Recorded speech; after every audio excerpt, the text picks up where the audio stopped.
What is up, guys? It is MetroGame75 here today. We're playing Sakura Alien 3 Part 4. Alright, let's get back into this. Yuri and I can't handle the spaceship on our own, though, and I don't think Anna's skills are quite up to par either. We'll need a real prodigy when it comes to piloting to help us out of this mess. It'd be nice if we could go get a hold of somebody brash and self-confident, somebody bright and bold, somebody unfailingly optimistic, with the skills to back all their bravado up. In short, I think we need the help of somebody like... Now, are my ears deceiving me, or are you looking for a pilot to help you fly out of a sticky situation? If so, then you should look no further. There's no better pilot this side of the Ankh galaxy than little old me. We already know who that is. Though of course, I don't mean to boast. I'm simply stating the facts. It's her. I raise my head, drawn from my musings, and turn about to see. Revy? That's right, it's me. Hope you didn't miss me too much. Goodness me, what are you doing here, Revy? Excuse me, but I don't think I've met this woman before. Who are you, Miss, Revy? Did Haru call you? That's right, I'm Revy Via Garlon. You can call me Revy. I don't like being called Miss. It makes me feel like an old lady, and as you can see, Revy turns about to this on the spot, the large ribbon tied about her back shifting. I am young still, and sprightly. There's a lot of life left in me. Right, are you one of Anna's friends? Yes, indeed, Anna and I go way, way back. I work at Corvo's Palace as a maid, but I was also Anna's closest confidant. The palace guards never liked me very much. Stella in particular, she said I didn't treat my elders with enough respect, but that's like so boring. Who cares about respect? It's such a dry concept. I mean, you might want to think twice about this one though. But I'd rather have fun. Right, it's very nice to meet you, Miss, Revy. My name is Yuri, right? You don't need to tell me. Anna's told me a whole bunch about you, and so has her little boy toy here. Boy toy? Yuri frowns. Do you mean Haru? That's right. I'm the one who flew Anna and Haru to Myra so they can chat with you. If it were for me and my spaceship, they'd still be stuck on planet Earth, worrying about you. Aren't I the greatest? You can praise me if you want. I am pat my head. I give you my permission. I apologize, but I cannot take you up on that offer. I am unsure whether you are aware of this, Miss Revy, but one of the palace guards from Corvo, the one named Stella, who seemed well acquainted with, came to the palace earlier today to apprehend Anna. I witnessed some of the debacle myself, and I heard that this guard say, plain as day, that she was brought here on intel delivered by yours truly. What? Revy brows furrow. Did Stella say that? She did, yes. Stella told me when she had me in her custody that she would not have been able to locate me here in Myra's palace if I had not informed her of my location. She made it sound as though you had betrayed me, but surely that cannot be right. We have been friends for many years. Revy and I refuse to believe that you would turn against me. It is unthinkable. Well, if Stella said it, I guess it must be true.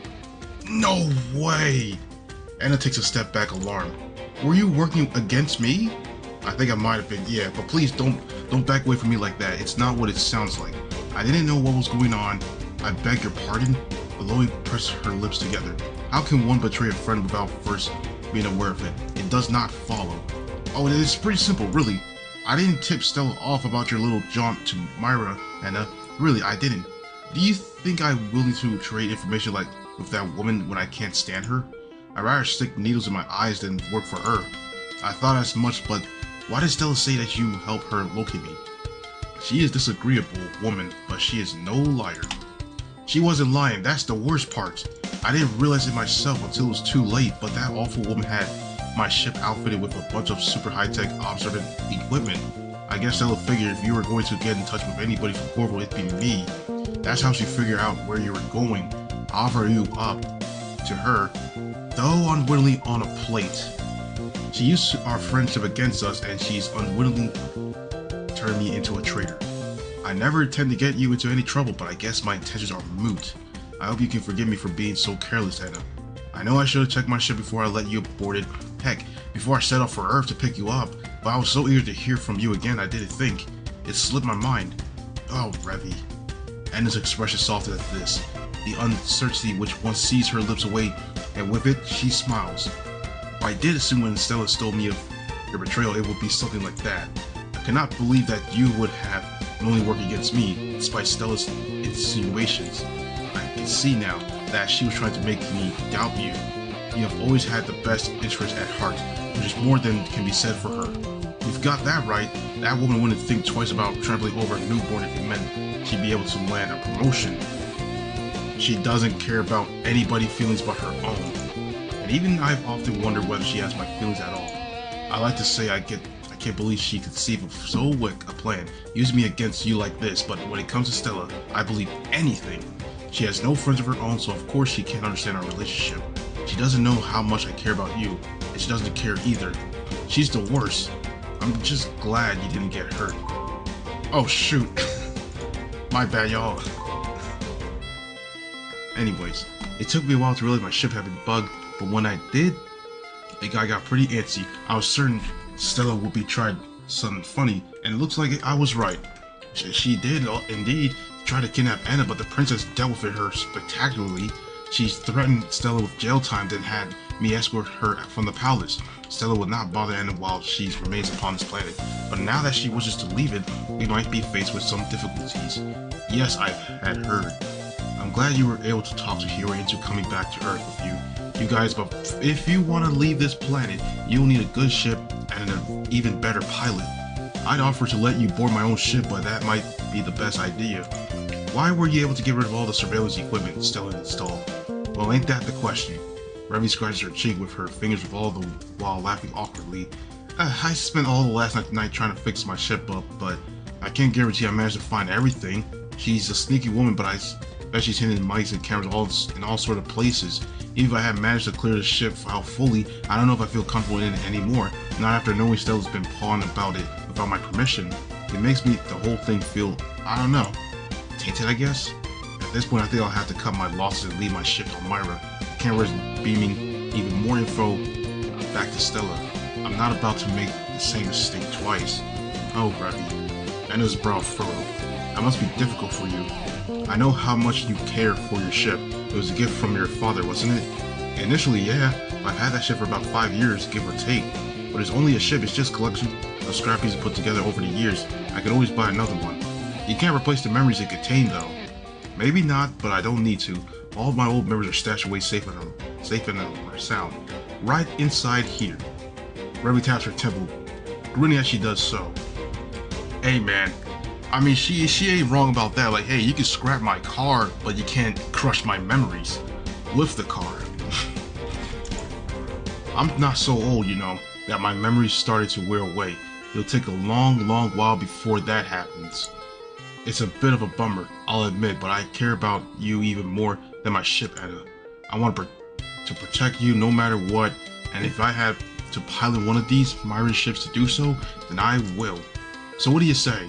Ruby looks at her low, her hands planted on her hips. Will you entrust me with one of these ships? I can fly to Anna safely, and your princess too.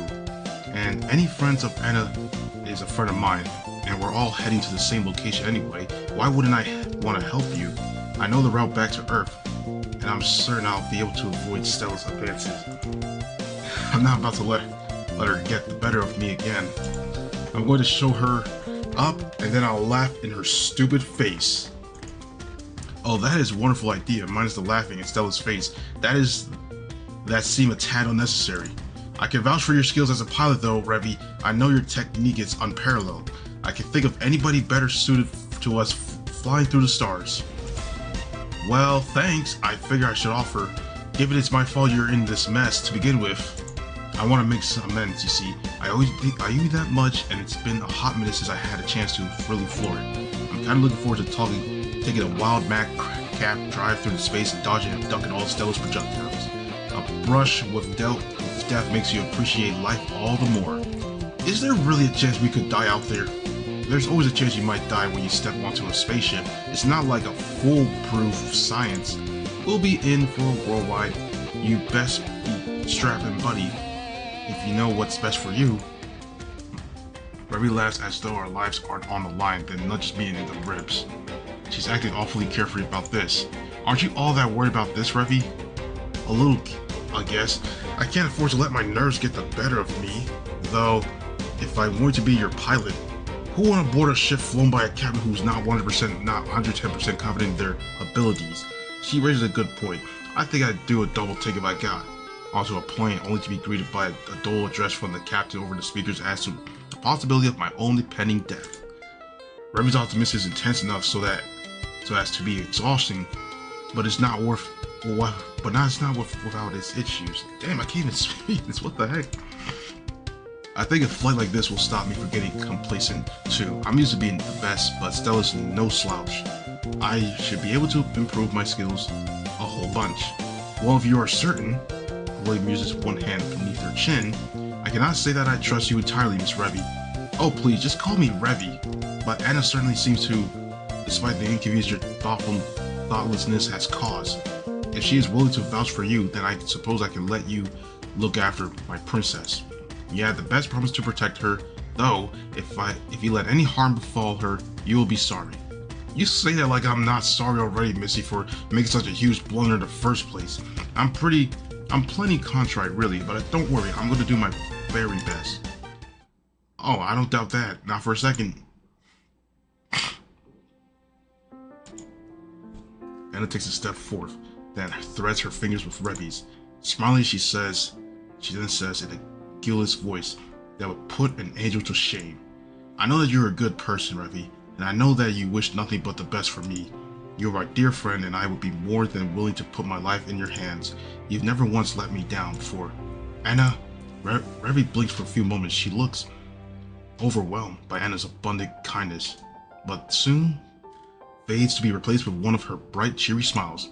Well, of course not. Giving it isn't in my dictionary, and neither is disappointment. I'll get back to Earth safe and sound, but my name isn't Revy via Garland. It doesn't matter how many spaceships Stella's planning to send after us, or how many rounds of ammo she's willing to fire.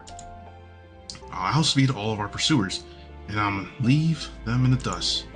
Everything's gonna be just fine. You can count on me. Alright, here we go. Alright, is everybody sitting back tight back there? I'm all strapped in. You can take off whatever you want. I concur, there's no time like the present. This is all very nerve-wracking. I've never been involved in intergalactic warfare before. Do you think we'll all be alright? I can't say that for certain. Oh boy.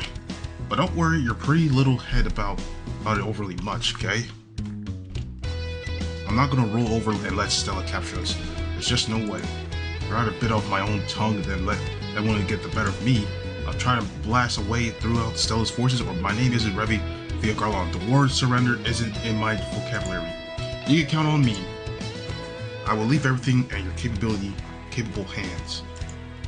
I'm still not sure about this, but as we have no other choice, I'll be cheering you on, Revy. You can do it. Damn right. I've been flying ships since I was a squirt. I've got this. I'm glad you're not lacking in confidence at least, but what happened to I can't say anything for certain. Now let's get this operation underway. Stella can eat my space dust. I'll protect the three of us if it's the last thing I do. She's down, bro. A little while later... this is such a pain. I knew Stella would be persistent in her pursuit, but she's taking it too far. She just won't quit. Naturally, Stella responds, her voice cool, though the common system of Revy's ship. A hologram of her impassive face flickers above the control panel, showing her this passionate expression. I did say before I left Her Highness that I would stop at nothing to return her. Coral's king and queen are relying upon me. This mission of the utmost important, and I am not about to relent in my assault. Stella's assault, true to her words, has been relentless ever since Revy's ship broke Myra's atmosphere half an hour ago. Stella is in command of a ship larger than that Revy is using, which is outfitted and with seemingly an endless arsenal of projectiles. She's been firing at us non-stop, as she isn't the only one. 5 other ships make up Stella's fleet, all piloted by highly skilled Corvins. They arc about Revy's ship, firing their own bright white lasers in such multitude my eyes are starting to sting. Revy's managed to avoid all these blasts thus far, but I can tell despite her early confidence that it's not easy for her. I wonder if she started to flag. Your attempts at resisting are impressive, but they are futile. You cannot best me in terms of raw ability, Revy, and neither will I back down after a pleasant chat. We have passed the point of communication via verbal language. Yeah, tell me something I don't know. You've always been impossible to speak to, Stella. You might have a pretty face, but there's nothing to command about your personality whatsoever. I'd rather talk to a cardboard box. And you have no shortage of energy, Revy, but you are sorely lacking when it comes to manners. What the princess sees in you, I know not. Her sense of nobleness or blood must be great indeed for her to take pity upon a commoner such as yourself. Hey, I resent that. I do not speak to Revy because I pity her. I do so because I genuinely enjoy her company. She's a good friend to me, Stella, and I value her. Not that you will be able to understand that. You have no friends whatsoever. I do not need friends, not when I am married to my job. It occupies too much of my time to allow me to think of frivolities such as friendship. This is the definition of somebody who really takes their job seriously right here. Who really loves their job so much. Married to your own job, that's crazy. Now, why do you not seize this nonsense? My ship is vastly outnumbered yours. You might have been able to avoid me thus far, but your luck will not last forever. If you care for Revy as you say you do, and that you ought to surrender peacefully, that way I will no longer be obliged to shoot you. Do you not wish to spare her life? You can say whatever you want about me, but I won't let you guilt. And that's a cheap trick and you won't know it. Perhaps it is, but it matters little to me. I will be willing to employ any trick in the book, no matter how challenging you may find it, to accomplish my goals. That is my duty as the head of the Corvid Royal's family's guards. Oh, put a sock in it. It's always duty this, duty that. With you, do you know what? I'm sick of it. I don't want to have to listen to you yapping away. Hey, yeah, you're going to throw me off. Yo, Revy is putting down facts on this stuff. She's putting down all the words, yapping. Never think a company like Wing Cloud Games would do that, though. Very well, we shall let our flying abilities do the talking. That should determine without a doubt which of us is working for the most righteous cause. I don't give a damn about being righteous, but I do want to help Anna. I'm not going to let you capture her, not on my life. You'll be willing to go that far. Of course I am. I see. And I shall feel no remorse when I do. Invariably shoot you from the stars. Your welfare is of no concern to me. I was only told to rescue the princess. The rest of you are collateral. Now please enjoy your flight, or what remains of it. Or we will. Thanks so much for your concern, you bitch. As Scowl Revy ends the call with Stella, then focus the brunt of her attention once more upon the swirling vortex of space beyond our window. I can't stand her. I swear I'm so pissed she's throwing me off my piloting. What a pain. Revy avoids one of the Stella's missiles, then another, though narrowly. Her fingers are gripping. The controls are so tightly, I can see her knuckles standing out beneath her skin. I bet this is why she started talking to me. She was trying to throw me off. That woman might act like she's super honorable, but it's all an act. Deep down, she's a cowardly cur who'd do anything to win. I'm not about to be shot down by the likes of her. You guys better hold on, alright? I'm gonna floor it. It's time to kick things up a notch. Time passes, during which Stella continues on her onslaughts. She's fired hundreds of rounds at us, yet Revy's managed to avoid them at all of them, ducking and diving through the recesses of space with seeming ease. All the while, Revy's eyes are hard, her lips set into a thin line. She's doing well, but my whole worries soon begin to overwhelm me. Will we really be able to make it? Stella doesn't seem to be giving up on the chase no matter how expectantly Revy avoids her attacks. One single misstep on Revy's part would be enough for our ship to drift into the trajectory of one of these explosions. I see us being blown sky high, her ship bursting outwards into chromium pieces of scattered shrapnel. Stella really does seem determined to destroy us. She has no sense of moderation, and she doesn't care for the lives that she might end her pursuit of her runaway princess.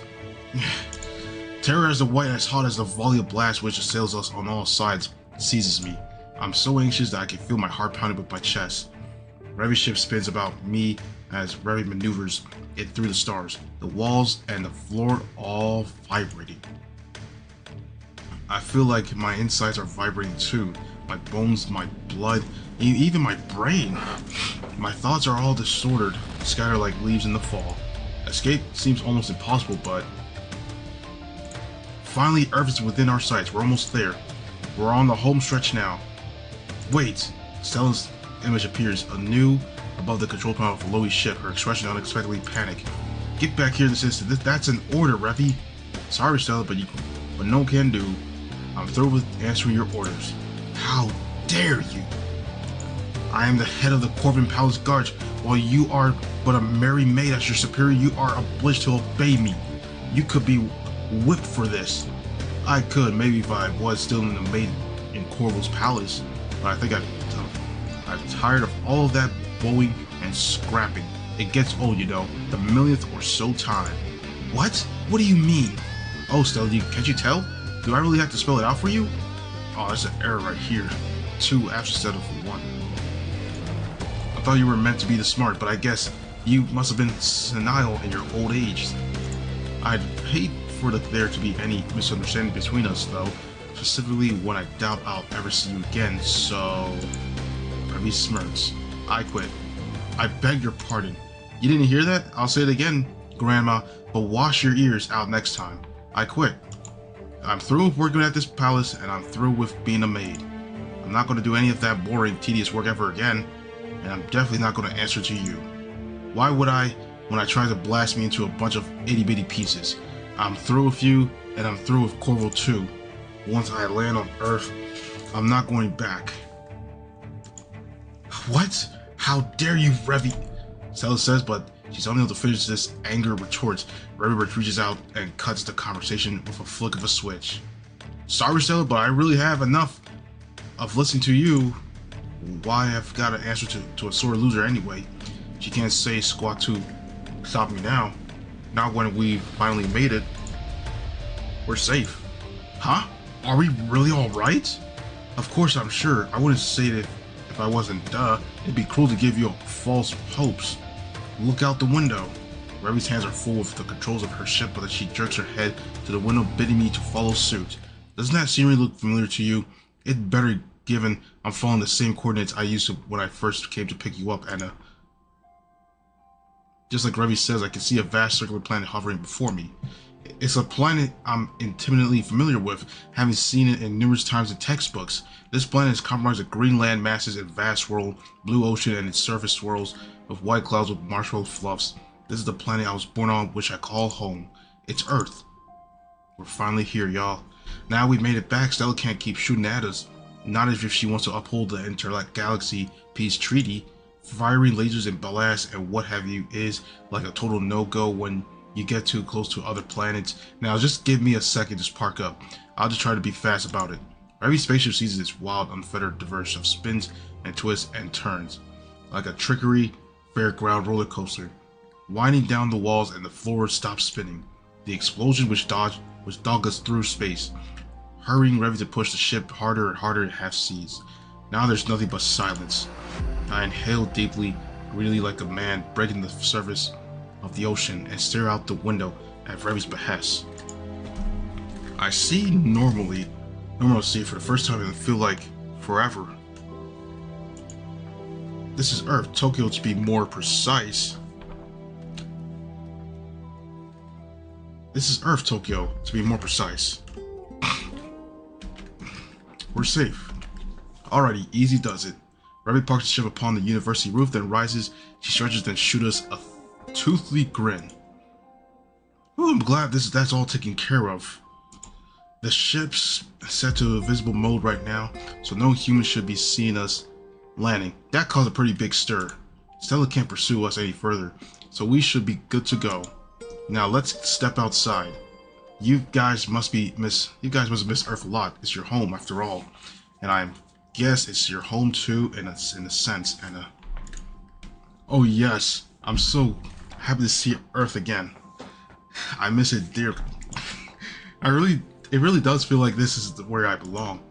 It's nice going back to space, if only for a little while, but I've had more than enough of venturing to the last me of lifetime. Me too. I run hand through my hair, which has been whipped out of shape during our mad escape, then stand. My legs are trembling even worse than Enna's, and I very nearly take a tumble. It's through sheer force of my will alone that I'm able to stop myself from face planting in the most undignified way on the floor. I inhale deeply, try to dispel the nausea which still clings to me, then hobble over to Enna's side. I like space plenty, but I don't much think I like to live here. Call me boring, but I'd rather observe the stars from the safety of the astronomy club rather than up close and personal. There are some things you can only appreciate when they're far away. My stomach flops like a dying fish and I groan, and I don't think I'll ever be able to step foot on a spaceship again without getting PTSD. Hey, my driving wasn't that bad, was it? I never said that. If it was bad, Stella would have caught up with this.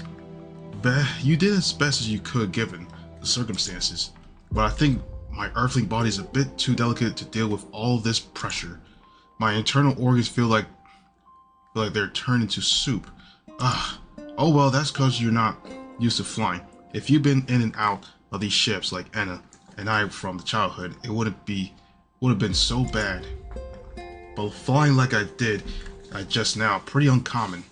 I was flooring it. It was kind of fun in a heart-stopping sort of way, but I don't know if I want to try myself again in a hurry. Good. Let's not. I need to get my feet on firm ground, and I want some fresh air. Aye, roger that. Revy hops over to the ship's sliding door, then presses a button and lands into the wall. The ship whirs, and then the door slides upwards, reveal the university rooftops. Nondescript as always, yet all the dearest for it. The night is a dark one, and the stars twinkle overhead. They look so small like pinprickles, it's hard to believe that I was once being carried through them on Revy's spaceship. It really is good to be back. Anna smiles sweetly after stepping off the ship, her arms linked behind her back. Don't you agree, darling? Yeah, it really is. I return Anna's smile with one of my own, touched by the sentimental mentality of this moment, then glances behind my shoulder. I can't see Revy's ship at all, which isn't a great surprise. As Revy said, she parked it in the invisible mode to avoid detection. Revy and Hiyori have both since stepped off the ship, and they too linger upon the roof of the university building, both staring up at the sky. That was pretty fun in its own way. There's nothing like a death-defying chase to make a girl appreciate the little things in life, but I'm pretty exhausted now. I think I need to lie down. Revy seems fine, but Hiyori has been silent ever since we returned to Enna's atmosphere. Is she alright? I'm a bit worried our escape has left her shaken. If it has, I'd understand. I feel shaken too, and I bet my blood pressure's gone through the roof. Are you alright, Hiyori? What? Oh. Hiyori blinks as though she's seeing me for the first time. She sniffles, then tears begin to be in her eyes. I'm momentarily terrified she might have injured herself during our escape, but I'm sorry to make you worry, Haru. I'm fine, really. Are you sure? Yeah, I'm not crying because I'm sad. I'm a bit shaken after everything that happened, but I'm not sad at all. I'm actually really happy. Hiyori brushes aside a few more stray tears, which look around and bright like pearls, and then lifts her head. She meets my gaze and smiles. Holding both her hands at her front, Hiyori says, I'm happy that finally I could come back here. I never really thought I belonged on this planet, but once I left it, I realized just how much Earth meant to me. I love this planet, and I love the people who live on it, and I never want to leave it ever again. Indeed, she do. After our arrival on Earth, the four of us head to the astronomy club room, not knowing where else to go. The university is, of course, deserted at this hour. We don't encounter anybody as we talk through the hallway of the club room, our footsteps loud upon the creaky floorboards. Once we arrive at our destination, we try to sit and relax. Hiyori is still clad all the while in the skin-tight alien attire she wore in Myra. Hiyori offers to make us some green tea, but Revy needs to perform this task in her stead. Don't worry, Your Highness. You're still a princess, even if you're not in the Myra anymore. You can't be troubling yourself with mundane chores. They're beneath you. Just leave everything to me. I'll get the tea sorted in a second. My name isn't Revy. Hiyori offers some weak words of protest. I don't mind making myself useful, really, but Revy ignores her. Revy seems pretty good at it. I swear that girl is like a force of nature. She does whatever she wants, whenever she wants. regardless of other people's feelings. For a maid, she isn't all demure, and she's definitely not differential. She's really quite pushy, but I think it might be for the best, but that Ravi is taking charge of things. He always still looks a bit shaken after everything that transpired during our escape, and who can blame her? Stella seemed alarmingly determined back then to shoot us out of the sky. I feel like I came perilously close to death. I'm so shaky just to think about it, and so is Hiyori. So if she tried to brew in any tea in her state, I'm afraid she'd splash it all over her fingers, then scald herself. Ann and I were only just able to rescue Hiyori from Myra. I don't want her to getting any unfortunate accident a scant 5 minutes after returning to Earth. Taking Hiyori to the hospital to get skin grafts will be a poor way to celebrate our successful escape. Ravi might have been the one piloting the spaceship through Stella's salami of bullets, but her own hands are surprisingly steady as she brews our tea. She finished this menial task in under 5 minutes, then heads over to us, a tray in one hand, upon which 4 teacups are arranged. Here you go. You should get this down you. It'll warm you from the inside out, and it should help with the nerves. We've all had a pretty taxing night. I'm just glad we all emerged from that one in peace. Well, of course we did. I never had any doubts that we emerged from our predicament safe and sound. Now with you on our side, you've always been a reliable, steady-fast ally of mine. You can do anything, Ravi. Ah, jeez, that's super nice, but I don't know about that. I'm nothing special, really. I beg to differ. You helped us a lot back then, Ravi. We've never spoken before, but still, you put yourself in harm's way to rescue me. It was very brave of you and very noble. Without your help, I think I'd still be on Myra. I never would have thought been able to leave. Well, you know how it is. Couldn't just leave on that planet. Not when it was clear you were so unhappy. I like helping others out. That's why I became a maid in the first place. There's nothing more satisfying to me than seeing my clients smile. Though that sounds kind of corny. I do mean what I say, though. I'm very glad I was able to help you, Hiyori, and you too, Anna. I know I caused you a bunch of problems, but I hope I was able to redeem myself. You did. You've done more than enough to help us. You're a real heroine. A heroine, you say? Ravi's eyes sparkled. I don't know about that, but I guess I was pretty cool back there, wasn't I? Yes, you were. You definitely were. The way you held that ship was incredible. You avoid every single of Stella's projectiles as though they were nothing. Stella's no slouch when it comes to space warfare, but you outmaneuver her with ease. You didn't break your concentration for a second. You were amazing. Well, I guess I was pretty cool back there, huh? One-upping Stella was no mean feat, but somehow I managed it in the end. I worked pretty hard back there, so I guess it's fine if I accept you praise, even if it was embarrassing. So what do you think, Haru? Did you think I was cool too? Well, about that, I take my sip of my green tea, one of them laid folded over one another as I ponder. The expectant way Ravi's looking at me like a small child waiting praise from a clumsy wax crayon drawing is pretty enduring. She was trying to act humble, but I could tell she thrives on compliments. She's being awfully earnest right now, which makes me want to reward her efforts. You were very cool. Watching you pilot that spaceship was something else. It was like a scene from a space opera. You were so focused, you look almost like a different woman. I can't help but respect you after seeing that. Huh? You, Ravi goes mute after my volley compliments. Her fingers tighten about the now empty tray in her hands. Her face turns red and shyly as she looks at her feet. Now this development is unexpected. I didn't think I'd fluster her. Could Ravi be more delicate than she acts? A few moments pass and then, well, of course I gave it my all. I always do. You didn't need to tell me I did a good job, really. So why did I think it might be prudent to ask here? Why did you want to know my opinion in the first place? But I'm glad that you think so. It's always nice to be told I did a good job. Thank you for recognizing my brilliance of all of you, though it was inevitable that you would. I really am awesome. Now that's more in line with the reaction I was expecting. Ravi flops down onto the couch beside me, chugs down her own cup of tea, green tea. She finishes a whole cup in one mouthful, then slams it on the table with a thud. Now that it hit the spot, all that fun was thirsty work. I didn't realize how parched I was until I drunk all of that. Now, Ravi presses the tip of her index finger together and winsomely blinks up at me. A few moments pass and then, Since I can't go back to Corvo, I don't want to be arrested for abducting Enna. It'll be okay if you put me up, Haru. I might be an alien, but I still need a roof over my head and food to eat. And I wouldn't mind having a shower either. I'm pretty sweaty after my earlier exertions. And there it is, exactly as I thought. Of course, Revi could ask if she could stay with me. Why wouldn't she? Enna already pulled the same tactic only a couple of months prior. At this point, it'd be weird if Revi didn't try to appeal to my good nature. I don't know what it is about me exactly, but aliens seem drawn to me.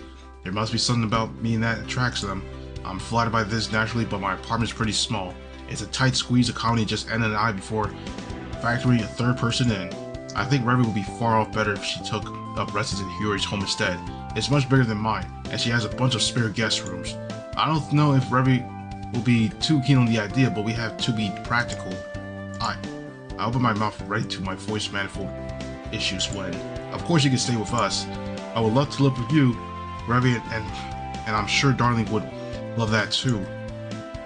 He's a very warm-hearted, accommodating person who can never turn a pretty girl down. He'll definitely take care of you. Isn't that right, Darling? I guess I should have seen this coming. It's only natural Enna want to help out Revi, but they're best friends, after all. And to be fair, Revi did help us immensely. I know I ought to help her out in return, but I'm still in luck, stuck on the futon issue. I'm certain I don't have a spare futon lying around. Where will Revi sleep? What will she wear? What will Kosuke, Koichi, and Daigo think about this? How in the world am I going to explain this to them? Hey Enna, wait a second. Oh wow, would you really take me in, Haru? That's so nice of you, I'm so happy. You're such a nice man, but that should go without saying. Enna would never fall for anybody who was anything less than a gentleman. As a princess, her tastes are pretty exacting. Wait, Revi, I think you've got the wrong idea. I try again, but once more, I'm cut off. Revi flings herself at me, with flagrant disregard for property, and winds her arms about my waist. Holding me close, her cheek nuzzled up against my own, she exclaims, I'll be in your care from this day on, Haru. I can't wait to go back to your apartment. I'm going to make myself right at home.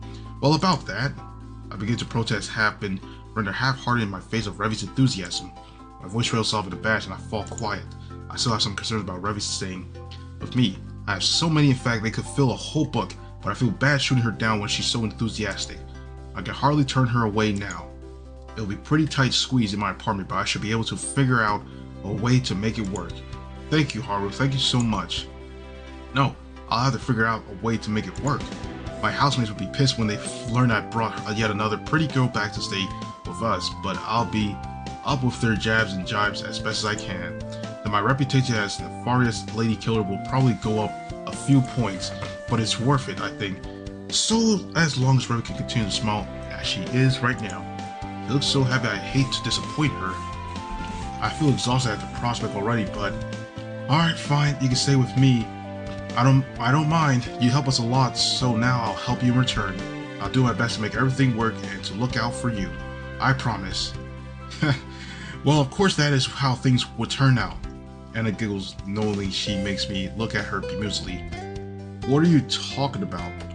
Only that is what was inevitable. You would agree to let Revi stay with us once I had vocalized the idea. You really are nice, darling. You care about others a good deal, though you sometimes act grumpy about it. You must be one of the sweetest male earthlings out there. I think you're giving me too much credit. It's not like I'm particularly nice. I'm just a pushover. I can't turn down a request from you, Enna. Not when you're so obviously excited about it. Taking Revi and will case problems for me. But of course, but I sigh. Oh well, we can cross that bridge when we get to it. I do not know much about the crossing bridges. I do not realize there was many structures around here, but do you not see? Enna beams. She still does not understand about, most of the earthling kind of stuff. You're proving my point. You really are wonderful, darling. If you were not as sweet as loving as you are, I would never have fallen for you. I really am lucky to have met you. Enna crosses the club room in a series of brisk footsteps, then winds her arms about my waist. She clings to me like a limpet, nuzzling her cheek against the front of my sweater. I could tend smile curve the corners of her lips like that of a cat supping on a saucer full of milk. Although as random as aside, I've heard milk is actually unhealthy for cats. They'd be much better if drinking water. That's not really relevant right now, though, is it? Sometimes I think I cannot like you more than I already do, darling. But you always prove me wrong. You are so likable, my heart cannot help but pound when we are together. What could this be if not true love? I don't know, some kind of medical disorder? Oh, darling, you jest. That's just how Haru is. He gets embarrassed whenever he's paid sincere compliments, so he tries to hand wave them. He's trying to protect his pride as a man, as you can see, by acting stoic, but deep down he's a total softie. His sweater does feel very soft, yes. It is inquisitive rubbing my cheek against its woolen texture. Would you care to join in, Hiyori? You don't need to ask me twice. I miss clinging to you, Haru. Anna's not the only person here who loves you a whole bunch. Hey, Hiyori. I begin to, I'm unable to finish my protest. Hiyori descends upon me, then winds her arms about my back. Now Anna is pressed to my front, her chest pushing up against my own, while Hiyori is circling me from behind her chest against the curve of my spine. I pinioned in place, unable to advance or retreat. This must be how filling the inside sandwich feels like after being compressed between the two slices of bread. Darling, you're so adorable. I love you, Haru. Now we are together again on Earth. I vow I will never let you go. Me either. We're gonna stay together for a long time. Marriage is not far off in the future. Let us make it official. Oh, that might be a bad idea. We should start picking out a wedding dress. Oh, I would adore that. I would aid you. Would you aid me in this endeavor, Hiyori? I have a passing knowledge of human wedding ceremonies, but I know not what sort of dresses are the most fashionable. I doubt it would be appropriate if I wore my bodysuit. Maybe not. But don't worry, we'll figure out something between two of us. I want to ensure you look as pretty as picture for your wedding day. Hey, you guys, don't you think you're taking this a bit too far? We're too young to be married. Maybe we are right now, but we're not too young to start thinking about it. Our futures are important. Haru, as you should be only too aware. If it wasn't for you, I'd still be on Maya right now. I would be throwing my future away. You taught me that my future mattered, so I wanted to make the most of it. I want to live a happy life from this point on this planet, with the people I love more than anything. And then that means one day I would very much love to marry you. And me, I want to marry you too, darling. There has never been any doubt in my mind as to my feelings, and for you, they remain unwavering. The only future I can conceive of involves you embedded into every nook and cranny of my day to day. Every nook and cranny, huh? Is that supposed to sound suggestive? I've done pretty thorough exploration of Anna's nooks and crannies already, and Hiyori's too, for that matter. I shouldn't be embarrassed really about how effusively in love with me they are, but I really think you're taking the matter too far. Don't forget we're not alone, Revi. Revi's here too. She might judge us. Who, me? Revi grins. You've nothing to worry about there. I'm glad to see you're all getting along so well.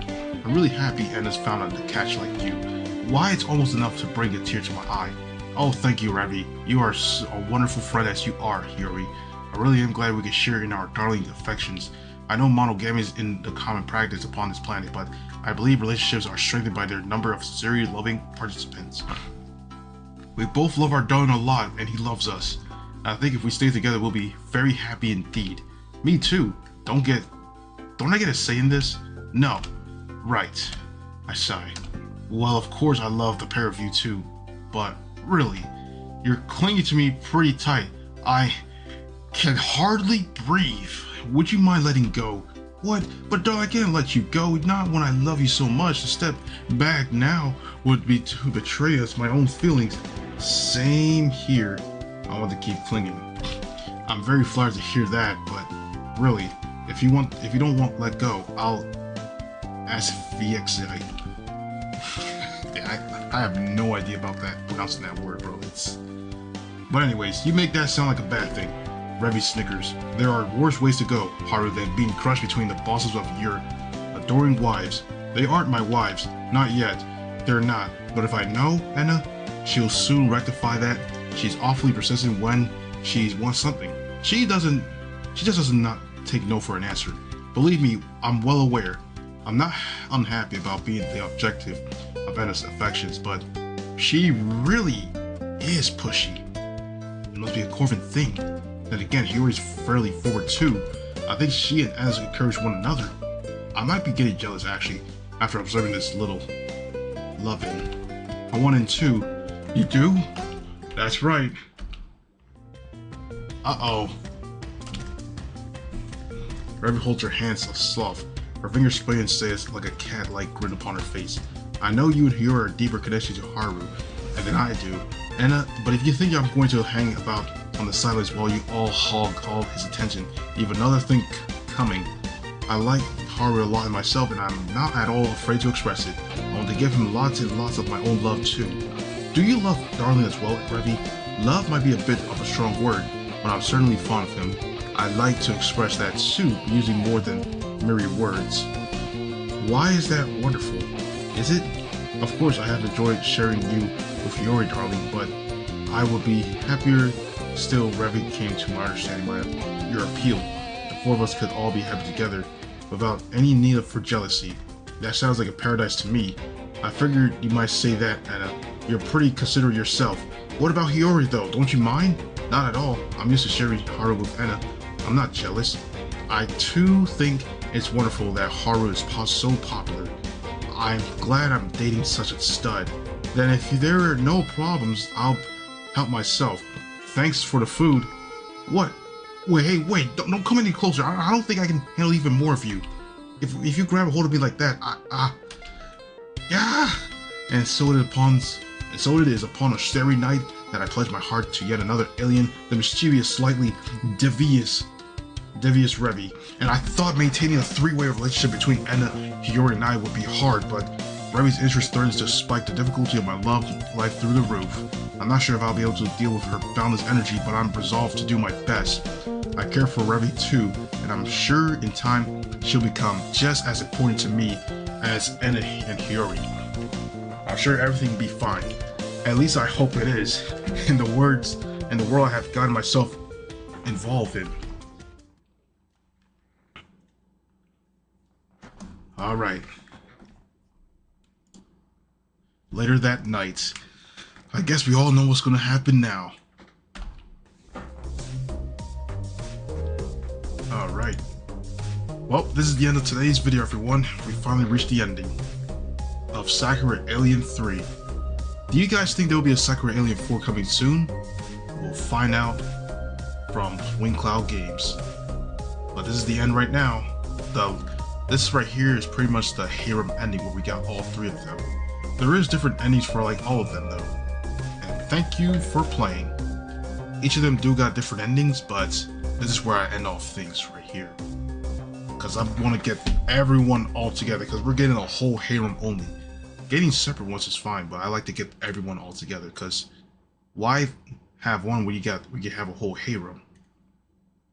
But anyways, that is the end of Sakura Alien 3, everyone. We have finally reached the end of this game. So thank you guys so much for watching this video. Don't forget to like, comment, subscribe. Check out my Discord server that's below. And don't forget to subscribe to the channel if you're new, because we're almost close to 9,000 subscribers. And check out my social media links down below in the description. And I am out.